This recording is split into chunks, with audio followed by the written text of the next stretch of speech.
Floodwaters last week poured from the Kakhovka Dam after a deliberate explosion triggered on the Russian-occupied side of the Soviet-era structure along the Dnipro River in Ukraine.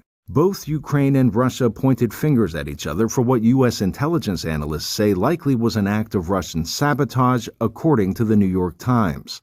Flooding on both sides of the disputed dam carried residential and industrial waste through large parts of the region. Environmental groups warn the damage could collapse entire ecosystems and alter the landscape of Ukraine for decades. The consequences to come will be for our children and grandchildren, just as we are the ones now experiencing the consequences of the Chernobyl disaster. In April 1986, Reactor 4 at the Chernobyl nuclear power plant melted down. According to the United Nations Scientific Committee on the Effects of Atomic Radiation, roughly 350,000 people fled the disaster, while some suffered cancers from radiation poisoning. The UN added that the Chernobyl disaster altered the environment and food supplies for years.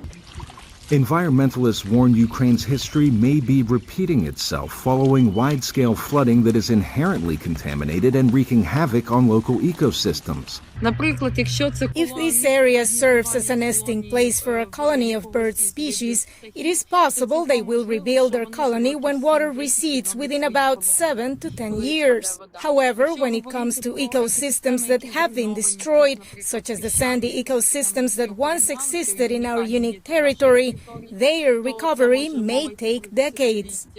But downstream from the Kakhovka Dam, much of the Ukrainian city of Kherson is now completely underwater.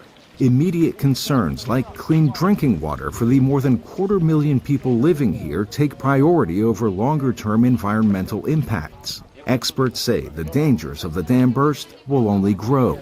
The facility is part of the Kakhovka hydroelectric station that not only supplies water to the Russian-annexed Crimean Peninsula, but also to the Zaporizhia nuclear power plant, the largest in Europe. Arash Arabasadi, VOA News.